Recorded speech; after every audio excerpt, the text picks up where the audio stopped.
पिंकी दिन भर काम करके थक जाती थी, पर उसके घर में कोई मदद नहीं करता। सबको लगता था कि वह गरीब घर से यहाँ आई है, अच्छा खाने को मिल रहा है, तो बदले में इतना तो उसको करना ही पड़ेगा। पिंकी की देवरानी तो काम को हाथ तक नहीं लगाती, ऊपर से पिंकी पर हुक्म भी चलाती थी। पिंकी की जिंदगी ऐसे ही चल रही थी। एक दिन वह जंगल में कुछ लकड़ियाँ लेने जाती है और वापस आते हुए जंगल में गुम हो जाती है और वहीं रह जाती है। कुछ दिन तक वह रास्ता ढूंढने की बहुत कोशिश करती है, पर सभी नाकाम। पिंकी अब पहले से भी पतली हो चुकी थी, उसे देखने पर सभी हड्डियां उसकी नजर आती थी। एक दिन पिंकी जंगल में इधर उधर घूम रही थी। उसे जंगल में धुआं उठता हुआ दिखता है।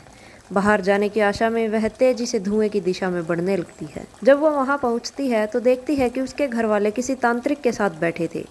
पहले तो वह उनके पास जाने लगती है, पर अचानक वह रुक जाती है और दूर से ही देखने का फैसला करती है। जैसे जैसे पूजा आगे बढ़ती है, तांत्रिक उसका नाम जोर से चिल्लाता है। पिंकी समझ जाती है कि वह जंगल में अपने घर वालों की वजह से ही फंसी थी। वो उनके सामने आ जाती है और कुछ ना जानने का ड्रामा करती है। वह उसे अपने साथ खुशी से ले जाते हैं। घर पहुंचकर पिंकी अपना असली खेल शुरू करती है। वो रोज अपने घर वालों को दुखी करने के लिए कुछ ना कुछ करने लगी, जैसे तेल गिराकर किसी को गिराना, खाने में मिर्ची ज्यादा डालना या सर्फ वाला पानी गिरा देना। एक दिन वो गुस्से में सबके खाने में जहर ही डाल देती है, जिसे खाकर सबकी अचानक तबीयत खराब होने लगती है।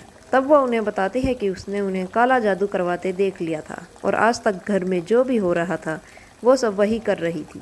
यह सुनकर उसका पति उसे बताता है कि उस दिन वे कोई जादू नहीं करा रहे थे, बल्कि वे तो उसे ही ढूंढने के लिए तांत्रिक की सहायता ले रहे थे। उसे कई जगह ढूंढने पर भी ना मिलने के कारण तांत्रिक से जंगल में पूजा करवा रहे थे।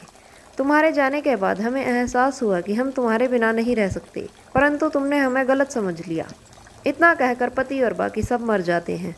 अब पिंकी अकेले रह गई थी, लेकिन एक चीज उसके साथ थी, उसके सर अपने घर वालों को मारने का पाप।